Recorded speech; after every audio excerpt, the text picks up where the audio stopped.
Bonjour à vous et bienvenue dans cette FAQ. Je me présente pour ceux qui ne me connaissent pas, je suis Aïrine, auteure de BD, et je vais passer les prochaines minutes à répondre aux questions que vous avez eu la gentillesse de me poser. Et histoire de rendre ça un peu plus dynamique, je vais vous passer en même temps une vidéo en semi-accéléré d'une illustration que j'ai faite il y a 2 jours, d'un dragon. J'espère que ça vous plaira. Alors on commence. Première question. Si tu comptes te faire éditer, vises-tu une maison d'édition particulière ? Alors non, je ne cherche pas une maison d'édition particulière, je cherche simplement une maison d'édition qui aurait un moyen de diffuser et de distribuer mon livre, c'est-à-dire de le trouver en librairie, tout simplement. Chose que je ne peux pas faire et que la plupart des petites maisons d'édition ne peuvent pas faire. Ensuite, deuxième question. Qu'est-ce qui t'a motivé à faire du manga et où puisses-tu tes inspirations ? Eh bien, j'ai découvert le manga comme beaucoup de monde de ma génération à travers le club Dorothée et j'étais complètement fan, mais je savais pas que ça s'appelait du manga, je connaissais pas du tout l'origine et à l'époque, j'ai toujours aimé la bande dessinée française, mais mon objectif c'était d'inventer des scénarios assez complexes et je me suis vite aperçue que la bande dessinée française ne me permettait pas de développer des scénarios comme on peut le faire dans les romans. Ça fait que j'étais plutôt partie dans l'idée d'écrire des romans et d'en faire mon métier. Et puis, à l'âge de 13 ans, quand j'ai eu Internet, j'ai découvert ce qu'était qu'un manga. Et j'ai acheté mon premier manga, Dragon Ball, et ça a été la grosse révélation. C'est là que j'ai compris que je voulais devenir mangaka. Et où je trouve mon inspiration ?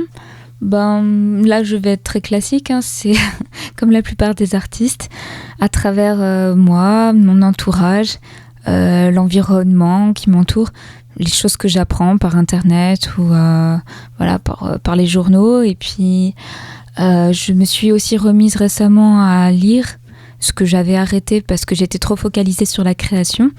Donc je me suis remise à lire des romans et des mangas et c'est vrai que je me suis aperçue que depuis que j'ai repris la lecture, je me suis aperçue que j'avais beaucoup plus d'imagination depuis, c'est beaucoup plus frais. Ensuite, d'autres questions. Es-tu un papillon de lumière ? Oui, tout à fait. Oui, non, alors attends, je crois que ce papillon de lumière, c'est une référence à une chanson. Il y a une personne qui essaye de percer dans le monde de la musique, si je ne me trompe pas. C'est vrai que pour moi, le papillon, à la base, c'est plutôt le symbole de l'éphémère.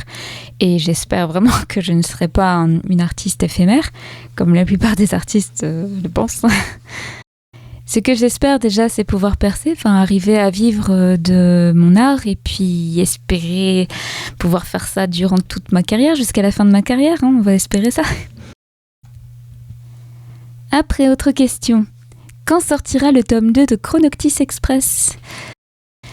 J'ai pris un peu de retard à cause des contreparties Ulule qui m'ont pris quasiment 3 fois plus de temps que ce que j'avais prévu, mais je vais quand même essayer de m'y tenir et si je m'y tiens, en théorie, ça sortira pour la Japan Expo 2017, c'est-à-dire en juillet 2017. Question suivante, est-ce qu'il t'arrive de penser à d'autres scénarios que Chronoctis Express ou tu te concentres vraiment dessus à 100%? J'avais envisagé de faire d'autres projets en parallèle de Chronoctis Express et j'ai tenté, mais non, c'est pas possible, non. Le problème, si on peut appeler ça un problème, c'est que si je fais d'autres projets, ça va ralentir la sortie de Chronoctis Express et ce serait quand même dommage parce que je réalise qu'il y a beaucoup d'attentes vis-à-vis de Chronoctis Express et que beaucoup de gens sont impatients de lire la suite. Ce serait vraiment dommage que je ralentisse ça pour d'autres projets. Je préfère me focaliser sur Chronoctis Express et faire les projets plus tard. Voilà, je les mets de côté pour le moment. Après, d'où provient ton pseudonyme Aïrine ? C'est très simple, ça vient du collège. C'était ma prof d'anglais qui prononçait mon prénom à l'anglaise et ça m'avait beaucoup plu. Je m'appelle Irène et du coup, en anglais, ça faisait Aïrine. Et voilà, je l'ai francisé et ça a donné Aïrine. Et puis au passage, en plus, ça fait un petit clin d'œil à Final Fantasy VII qui est mon jeu vidéo préféré avec le personnage d'Aïris. Donc ça m'arrange bien, voilà. Quel site de bande dessinée en ligne préfères-tu ? Sans hésitation, je dirais Tapastic. C'est un site, c'est une plateforme de bande dessinée indépendante en ligne qui est internationale, donc c'est en anglais. Et il y a des auteurs fantastiques et des bandes dessinées, c'est des vraies perles, quoi. Et franchement, je vous le conseille. Quel type de travail fais ou faisais-tu à côté de ton manga ? Pendant quasiment 6 ans, j'ai travaillé dans un fast-food. C'était passionnant. Non, je me faisais pas mal écraser et je crois que c'est ça qui m'a vraiment motivée. Je me suis dit, je peux pas rester dans ce fast-food, il faut que... Parce que je faisais ça à côté de mes créations artistiques pour gagner ma croûte. Hein. Et c'est vrai que ça m'a énormément motivée à me booster sur mes créations artistiques pour pouvoir arrêter le plus rapidement possible mon travail alimentaire, que j'ai pu arrêter donc en 2014. 2014. Sinon, à côté de la bande dessinée en elle-même, j'ai beaucoup fait d'illustrations jusqu'à présent, que je vendais sous forme de posters et de cartes. Et là, j'ai un petit peu arrêté parce que maintenant, le manga commence à bien fonctionner. Mais ça m'arrive de faire encore quelques illustrations pour le plaisir de temps en temps. Ensuite, pain au chocolat ou chocolatine ? Oui, alors ce délire, je vous explique. À la base, moi j'ai vécu toute mon enfance à Toulouse et j'ai cru, jusqu'à ce que je déménage, que chocolatine, c'était l'appellation nationale pour le pain au chocolat. Et j'ai été extrêmement surprise quand je suis arrivée dans la région lyonnaise. Les gens m'ont regardée avec des yeux de merlan frit, genre mais qu'est-ce que c'est que cette appellation bizarre ? Et donc je me suis renseignée sur le sujet, je me suis demandé d'où ça venait cette différence. Et j'ai appris qu'à la base, chocolatine, c'était l'appellation originelle du pain au chocolat, qui à la base est un croissant au chocolat, qui a fini par prendre une forme rectangulaire avec le temps. Et il y a quelques temps, je sais pas, environ 50 ans ou un peu plus, je crois que c'est les commerçants, je sais plus exactement, mais il y a des gens qui ont décidé de changer le nom. Et apparemment, ça a plu puisque ça a pris sur tout le territoire. Mais voilà, il y a un peuple d'irréductibles autour de Bordeaux, Toulouse, enfin le sud-ouest de la France, qui a conservé l'ancienne appellation. Mais donc, du coup, les deux sont bonnes et moi, je reste sur chocolatine. Mais c'est vrai que quand je suis pas dans la région toulousaine, quand je vais dans une boulangerie, je dis pain au chocolat. Mais ouais, ça m'a surprise quand les gens s'en sont aperçus que j'avais marqué le mot chocolatine dans Chronoctis Express. J'ai été très surprise de voir qu'il y avait des réactions assez houleuses. De toute façon, tant qu'on se comprend, c'est le principal. Ensuite, as-tu des conseils pour se motiver quand un jour on n'a pas envie de dessiner sa planche ? Les choses qu'on recommande en général, c'est simplement de s'aérer l'esprit, de faire autre chose, de sortir, de voir ses amis. Et sinon, il y a aussi la technique tu achètes du nouveau matos, genre... si tu as l'habitude de dessiner avec le crayon de couleur, tu essayes la peinture. Si tu dessines en numérique, tu fais en traditionnel. Tu t'achètes un joli carnet pour dessiner. Tu essayes un nouveau type de papier. Voilà, des petits trucs comme ça. Et sinon, j'aurais tendance à te dire de pas trop te focaliser sur la motivation, parce que la motivation est un sentiment instable. Et du coup, ne fonctionner que sur la motivation, c'est complètement irrégulier. En fait, ce qu'il faut faire, ça a été prouvé par les scientifiques et par tout un tas d'études. Ce qui est important, c'est la régularité. C'est-à-dire de travailler toujours aux mêmes horaires, de prendre ses pauses au même moment. Et petit à petit, le cerveau prend l'habitude. C'est tout simple finalement. Quand par exemple, imaginons que tu travailles de 9h du matin jusqu'à midi, et au moment où tu vas te rapprocher de 9h, comme tu fais ça tous les jours, ton cerveau va tout de suite passer en mode travail à 8h55 parce qu'il sait qu'on se rapproche de l'heure. Voilà, c'est une espèce de réflexe conditionné. Il y a aussi un autre truc qui fonctionne bien pour se motiver, pour se mettre en mode travail, c'est tout simplement de faire un petit rituel avant de commencer à travailler. La plupart des artistes le font. C'est tout bête, c'est par exemple, juste avant de commencer à travailler, tu te prépares un café, une tisane ou un chocolat chaud et tu fais ça à chaque fois, tous les jours. Et du coup, quand tu iras te préparer ta boisson avant de travailler, comme ton cerveau aura l'habitude, ce sera comme une espèce de petite sonnette d'alarme, genre « Ah, ça y est, on commence à travailler » et du coup, ton cerveau se mettra automatiquement et tu n'auras pas besoin de fonctionner sur la motivation. Voilà, ce sont des très bonnes techniques. Il y en a encore d'autres, mais je te dis, en règle générale, c'est les plus connus. Autre question, si on te propose une collaboration, acceptes-tu ? Tout à fait. Je suis vraiment pas contre les collaborations parce que je trouve que le métier d'auteur de BD, c'est très solitaire et que c'est un peu tristoun. Donc, c'est vrai que ça me plairait bien. Par contre, je suis plus une scénariste qu'une dessinatrice. J'ai plus de facilité avec le scénario que le dessin. Ça fait que si je devais faire une collaboration, j'aurais tendance à plutôt chercher un dessinateur et moi rester au scénario. Ensuite, quel conseil donnerais-tu pour écrire un scénario ? Le premier conseil que je te donnerais, et c'est le plus important, c'est de lire, de relire et re-relire la théorie du scénario. Je te citerai 3 livres qui me paraissent incontournables. Il y en a d'autres, mais moi, ce sont ceux qui m'ont le plus marqué. Alors, il y a La dramaturgie de Yves Lavandier, L'anatomie du scénario de John Truby et Le guide du scénariste de Christopher Vogler. Dans la plupart des pays du monde, le scénario est étudié avec énormément de sérieux. Mais en France, je sais pas pourquoi, mais il y a cette espèce de délire bizarre qui veut que les gens pensent que le scénario, ça te tombe tout droit comme ça dans l'inconscient et ça sort tout seul et il n'y a aucun travail dessus. Enfin, c'est n'importe quoi. En réalité, le scénario doit être extrêmement travaillé et bien réfléchi. Il y a tout un tas de choses à prendre en compte. Je vais te donner quelques petites choses comme ça en vrac. Par exemple, tu as le sujet. N'essaye pas de faire un sujet qui est à la mode. Essaye plutôt de te concentrer sur un sujet qui te touche particulièrement. Si par exemple tu es extrêmement sensible à l'injustice, va plutôt faire un sujet sur l'injustice. L'idéal, ce serait que tu fasses quelque chose que tu as déjà expérimenté. Par exemple, c'est pas la peine de faire une histoire d'amour si tu n'as jamais expérimenté l'amour. Disons que tu peux essayer de le faire, mais tu seras beaucoup moins documenté sur le sujet, tu pourras moins te mettre à la place de tes personnages, tu risques d'être moins impliqué que quelqu'un qui a vraiment vécu l'amour, et du coup, en tant que scénariste, tu auras tendance à faire quelque chose de moins bonne qualité que si tu prends un sujet que tu maîtrises.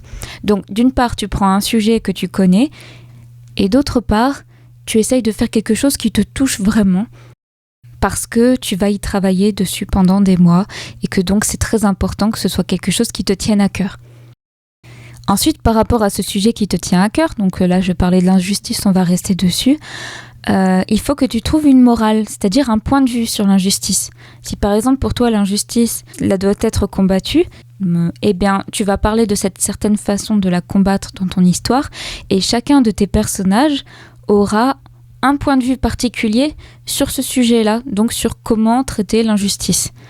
Du coup, chaque personnage aura un rôle à jouer par rapport à ton point de vue et ton histoire aura une espèce d'unification comme ça. Je sais pas, si par exemple vous prenez One Piece, qui est un manga extrêmement connu, vous remarquerez que ça touche autour de la réalisation du rêve.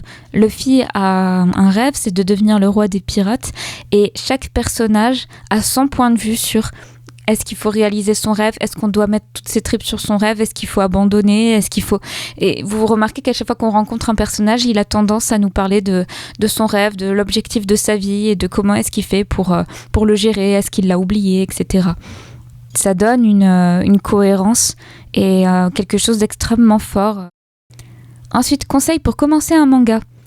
Alors déjà, documente-toi avec tous les mangas qui traitent du même sujet que le tien pour voir comment est-ce qu'ils commencent l'histoire de leur côté et surtout comment est-ce qu'ils traitent l'histoire dans son ensemble. Ça te permettra de comparer et de faire quelque chose de différent.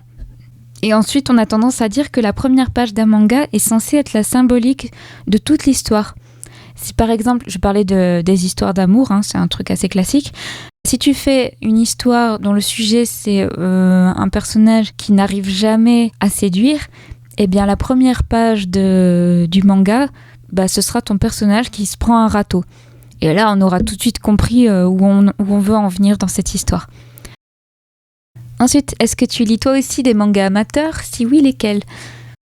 Oui, comme j'ai dit plus tôt, je lis beaucoup de mangas. Alors, c'est pas amateur. En fait, la plupart des mangas qu'on croit amateurs, en réalité, ce sont des mangas professionnels, mais qui sont pas encore, qui sont auto-édités. Et ça fait que on les considère comme amateurs parce qu'ils n'ont pas d'éditeur, mais en réalité, les gens essayent d'en vivre. Donc, dans le doute, je vais plutôt dire manga indépendant. Et donc, parmi les mangas indépendants que j'aime, la plupart sont sur Tapastic. Il y a par exemple Fisheye Placebo, Undying Happiness, Countdown to Countdown. Je dois pas bien prononcer, je m'excuse. J'ai A-Sister que j'aime bien aussi. Sinon, en matière de manga indépendant français, j'aime beaucoup Psychomantium, même si malheureusement l'histoire est en pause depuis un petit moment. J'aime aussi beaucoup ce que fait le studio Acryline, comme Fabulous, qui sont des reprises des contes des fables de La Fontaine, pardon. J'aime aussi bien le manga de Missem que je viens de découvrir et j'ai lu le premier tome et ça m'a bien plu, donc je vais acheter les prochains tomes au prochain festival. C'est Mythes et légendes. Et un dernier que vous pouvez lire gratuitement sur Manga Draft, c'est un petit coup de cœur, ça s'appelle Les Trèfles rouges. Ensuite, pourquoi cette envie de train ? Bon, c'est hyper classe, un vieux train, c'est vrai. Alors c'est tout bête. Déjà à la base, c'est vrai, j'adore les trains depuis toute petite. C'est vraiment un moyen de transport que j'adore et que j'ai tendance à privilégier à la voiture ou à tous les autres modes de transport. Et il y a eu une période, quand j'ai vécu 1 an en Belgique, je faisais facilement 800, 900, voire 1000 km de train entre chez moi et la Belgique assez régulièrement. Et ça fait qu'à cette époque, je faisais énormément de rêves sur les trains. Et il s'est trouvé qu'une nuit, j'ai rêvé de Chronoctis Express. J'ai vraiment rêvé de l'histoire. Il y avait les agents de la mort, il y avait les billets de train qui étaient... Dans mon rêve, on les recevait dans la boîte aux lettres, mais tout le concept était là. Du coup, quand je me suis réveillée, j'ai tout noté très très précisément. J'ai exploité l'histoire je l'ai faite en one-shot quelques temps plus tard. Parce que le rêve, je l'ai fait en combien ? C'était en 2009, 2010 ? Je me rappelle plus. Enfin, c'était il y a bien 5 ans au moins. Et en 2011, j'ai fait l'histoire en one-shot pour un concours. J'ai pas gagné le concours, mais l'histoire avait beaucoup plu. Bon, c'est vrai qu'à l'époque, j'étais encore assez inexpérimentée. Mais j'ai eu la chance par un gros hasard, JBX, qui est un auteur de saga MP3 que j'admire, qui a lu mon histoire, mon one-shot de Chronoctis Express et qui m'a encouragée, qui m'a dit qu'il avait beaucoup apprécié. Et ça m'a donné envie, je me suis dit, s'il y a autant de retours positifs sur Chronoctis Express, je devrais en faire une histoire beaucoup plus complexe sur plusieurs tomes. Ce serait intéressant. Et voilà, c'est comme ça que j'ai commencé Chronoctis Express. Ensuite, le manga qui t'a le plus touché. Ces derniers temps, alors il y a beaucoup de mangas qui m'ont touché à leur manière, mais je dirais que ces derniers mois, celui qui m'a le plus touché parmi mes découvertes, c'est Pluto. Alors je ne sais pas si vous connaissez Pluto, mais à la base c'est un manga qui a été fait par Tezuka et il a été repris par l'auteur de Billy Bat, Monster, 20th Century Boys. J'étais complètement scotchée sur place quand je l'ai lu.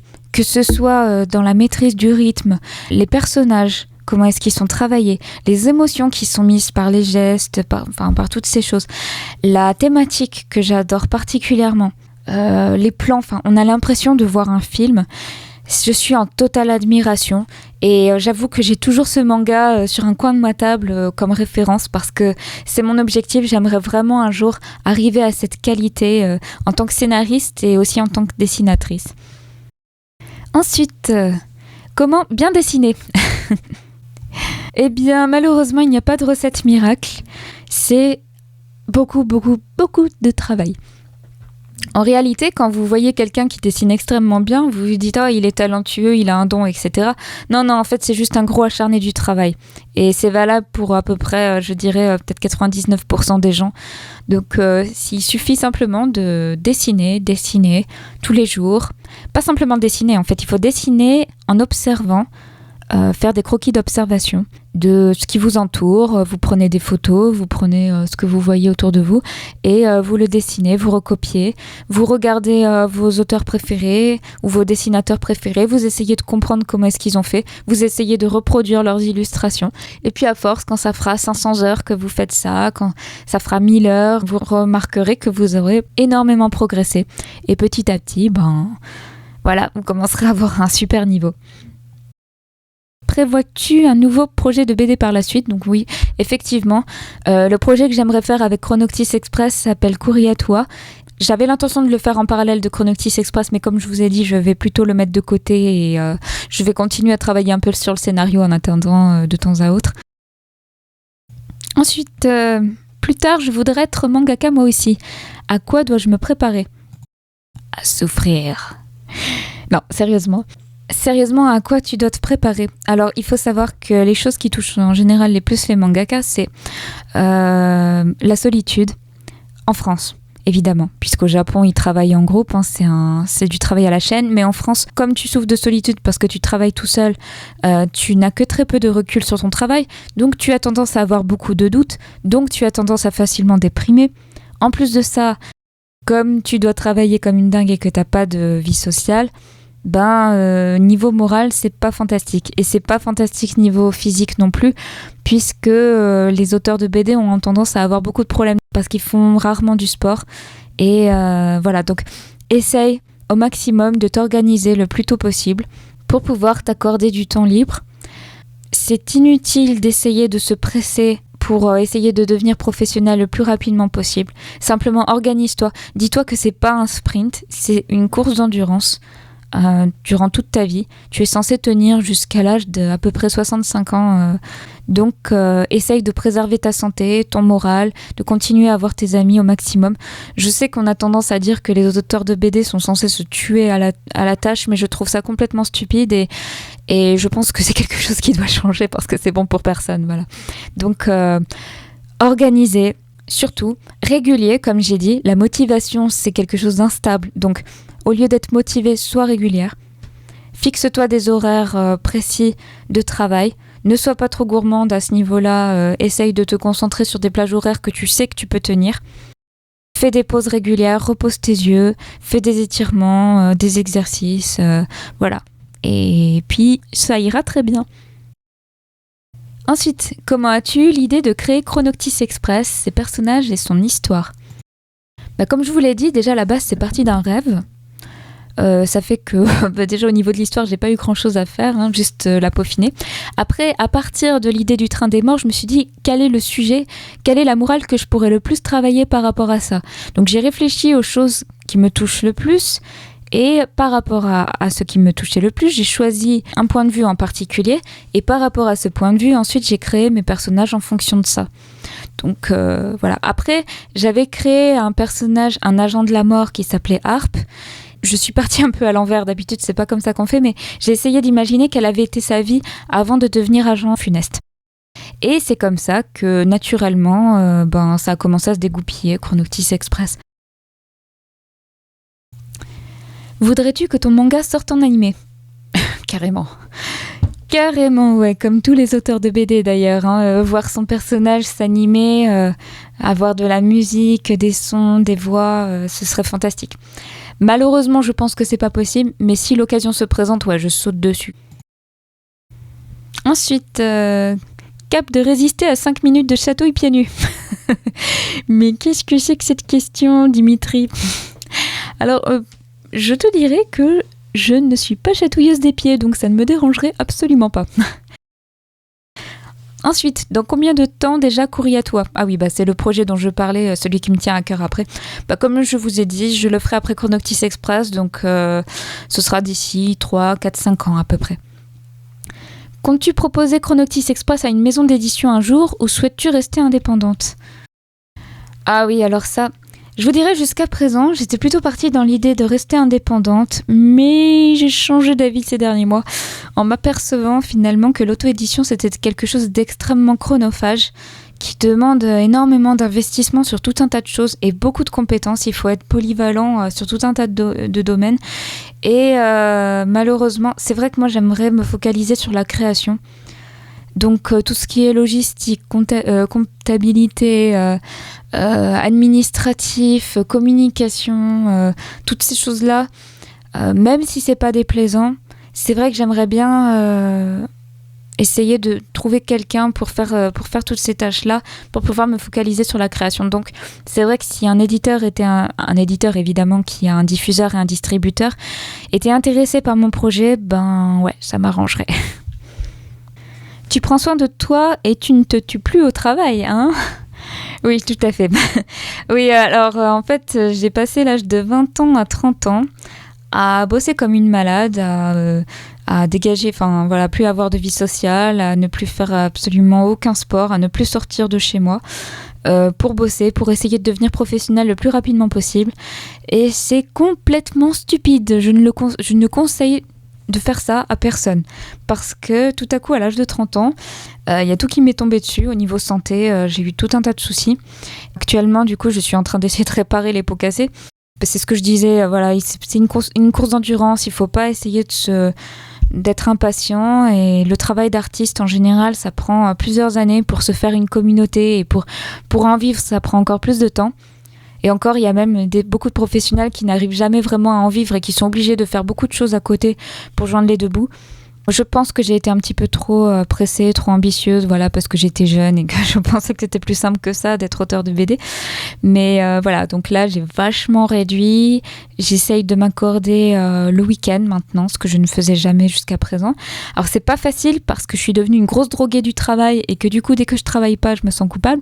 Mais je pense que je vais finir par... Enfin, non, c'est pas que je pense, c'est que je vais me forcer à prendre des pauses et à avoir une vie saine, manger équilibré, bien dormir, etc. etc. Tout simplement pour être en bonne santé et heureuse, quoi. Voilà, heureuse en tant qu'artiste. Le nouveau Tipeee, toujours prévu ? Ah oui, c'est vrai que j'avais parlé que je referais une page Tipeee parce que j'en avais déjà fait une, mais ça avait été un fiasco et j'avais dû tout arrêter parce que c'était intéressant pour personne, ni pour vous, ni pour moi. J'avais éventuellement pensé à refaire une cette année, mais je vais déjà voir comment ça se passe avec la vente des bouquins, si j'arrive à m'en sortir financièrement, et éventuellement, parce que c'est vrai qu'une page Tipeee, c'est quand même aussi de l'investissement, donc je vais déjà voir comment ça se découpille cette année, et puis l'année prochaine, on regardera ça de plus près. Comptes-tu refaire un Ulule pour le tome 2 de Chronoctis Express et même pour tes autres projets ? Tout à fait, oui. Par contre, je pense que je serai un peu plus humble sur les contreparties. Je ferai quelque chose de plus simple. Parce que là, c'est vrai que les contreparties m'ont pris... du moment où j'ai commencé à m'occuper de la campagne Ulule jusqu'au moment où je termine les contreparties, je les ai même toujours pas finies. Il s'est écoulé quasiment 5 mois, c'est-à-dire presque la moitié d'une année. C'était pas du tout prévu. Donc voilà, pour le tome 2, j'irai un petit peu plus mollo à ce niveau-là. Je vais faire un truc qui me permette de pouvoir passer plus de temps sur la création même. Est-ce que tu penses qu'ancrer toujours en noir, c'est raciste ? Ah, si tu savais. Bon, plus sérieusement, à quel moment tu t'es dit, tiens, je vais être mangaka ? Eh bien, je l'ai déjà dit, donc c'était quand j'avais 13 ans, quand j'ai découvert ce qu'était réellement un manga. Après, pour publier son manga, vaut-il mieux passer par le crowdfunding ou passer par un éditeur ? Je te dirais que c'est du cas par cas, ça dépend vraiment de chacun, de chaque auteur. Il y a des auteurs qui arrivent à se faire éditer très facilement, bon c'est très rare, et la plupart des auteurs ont vraiment beaucoup de mal. Donc c'est vrai que moi j'aurais tendance à te conseiller, je pense que le truc le plus safe, c'est de commencer par publier sur internet, sur les plateformes, gratuitement, pour que les gens puissent découvrir ton travail, se faire une idée. Et si tu vois que ton travail plaît, eh bien, ta communauté va finir par grossir. Une fois que tu auras une très bonne communauté, c'est-à-dire plusieurs milliers de lecteurs, voire plus, là, tu pourras revenir vers l'éditeur et lui dire mes histoires plaisent aux gens, donc je peux être édité, c'est safe et tout. Parce qu'il faut savoir qu'avec la crise actuellement, les éditeurs sont très frileux à publier de nouveaux auteurs. Ils ont peur de perdre de l'argent, tout simplement. Donc, si tu leur montres concrètement qu'il y a peu de risques avec ton projet, c'est vrai qu'ils seront beaucoup plus intéressés. Ensuite, en plus du manga, as-tu le temps de réaliser tes autres passions, comme la musique ou le dessin ? Sinon, continue comme ça, tu es super. C'est gentil, merci. Oui, alors comme je disais, là je vais essayer de m'accorder du temps pour moi, donc les week-ends je vais essayer de me remettre un peu dans la musique puisque c'est ma deuxième passion après la BD, le chant, le piano, tout ça, et puis le dessin, oui effectivement, je vais essayer.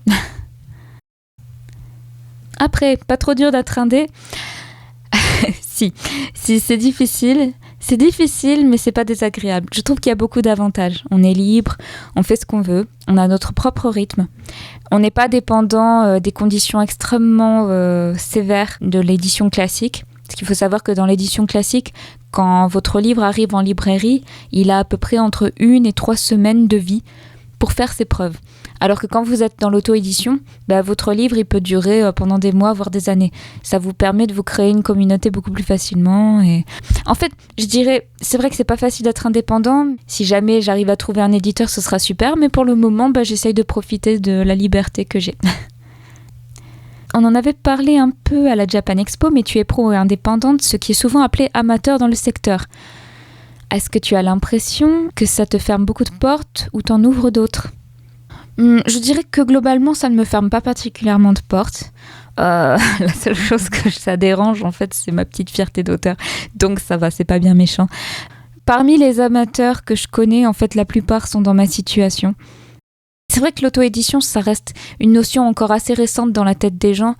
Ils ont tendance à associer ça à l'amateurisme, mais j'ai l'impression que c'est en train de changer, donc je me fais pas trop de soucis là-dessus. Ensuite, que penses-tu de l'évolution du manga en France ? Je suis agréablement surprise de voir que petit à petit, les éditeurs s'ouvrent, que les gens s'ouvrent, qu'il y a de moins en moins de préjugés, que finalement, il y a une communauté qui est là pour accueillir les créations françaises. Parce que c'est vrai que je pense qu'on va être de plus en plus nombreux à vouloir faire du manga en France, ce qui est logique, puisque on est très très nombreux à avoir baigné dedans depuis notre plus jeune âge. Et ce sont des codes qui nous sont extrêmement familiers, qu'on est en train d'assimiler parfaitement, qu'on est en train de se réapproprier. Et j'ai bon espoir que ça fasse une espèce de nouvelle vague avec de nouvelles idées et je vois ça plutôt d'un œil positif. Et puis, on verra, mais ouais, j'essaye d'être positive là-dessus, ouais. Envisages-tu de faire des projets transmédia, comme pour l'univers de Noob qui s'étale sur différents supports comme les romans, les BD, la web-série et les films ? Oui, tout à fait. J'adore, par exemple, les visual novels, les light novels. Comme je vous ai dit, c'est vrai que je suis très attirée par les romans aussi. Et j'aimerais bien, si j'ai le temps, en parallèle, pas tout de suite, mais quand j'aurai un peu plus de temps, faire d'autres projets avec d'autres supports. Ce serait vraiment fantastique, ouais. Et enfin, dernière question. Où trouves-tu ton énergie et ta motivation ? Il faut que tu partages ces secrets à tous les pessimistes du monde, car étant optimiste, je suis curieux de le savoir. Eh bien, je te dirais qu'à la base, comme beaucoup d'auteurs d'ailleurs, je suis plutôt de nature négative. Et c'est vrai que s'il en tenait qu'à moi, j'aurais tendance à penser que mon histoire j'aurais tendance à voir ça plutôt négativement. Et j'ai beaucoup de doutes sur ce que je fais. Et c'est vrai que ce qui me donne de l'énergie, c'est tout bête, mais c'est vous. C'est-à-dire que quand je crée, je pense à vous et quand je vois vos retours, quand je vois vos commentaires, quand vous venez me voir en festival, quand vous m'encouragez, quand vous me laissez des petits messages chaleureux, vous m'expliquez que vous avez vraiment apprécié, c'est ça qui me motive et c'est ça qui fait que j'adore ce que je fais, c'est cette interaction avec vous. Il y a beaucoup de gens qui disent que quand on fait une histoire, on la fait avant tout pour soi, mais je trouve que c'est un peu faux. En tout cas, de mon point de vue, quand je crée Chronoctis Express et quand je travaille sur le scénario, pour moi, c'est vraiment un échange. À chaque fois que je crée du suspense, à chaque fois que j'imagine que je vais mettre une révélation, que je vais mettre une certaine scène d'émotion, d'humour. Je suis toujours en train de penser à ce que va imaginer le lecteur, comment est-ce qu'il va réagir, est-ce qu'il va émettre telle hypothèse, est-ce que je peux le mettre dans telle piste, est-ce que je peux fausser les pistes. Et toutes ces petites pensées qui sont très positives, je trouve ça fantastique et j'adore échanger avec les lecteurs ensuite là-dessus, savoir un peu ce qu'ils en ont pensé et de savoir que vous êtes derrière moi, que vous m'encouragez. C'est vraiment la meilleure récompense pour moi et j'avoue que c'est en grosse partie pour ça que je veux continuer là-dessus et j'espère que vous allez continuer à avoir autant de plaisir que moi à me suivre et voilà. En gros, merci beaucoup pour tout et puis on va en rester là pour cette FAQ. En vous remerciant d'avoir vu ça jusqu'au bout et si ça vous a plu, éventuellement je pourrais en refaire une l'année prochaine si vous avez de nouvelles questions. Et en attendant, je vous dis à bientôt sur Chronoctis Express et portez-vous bien.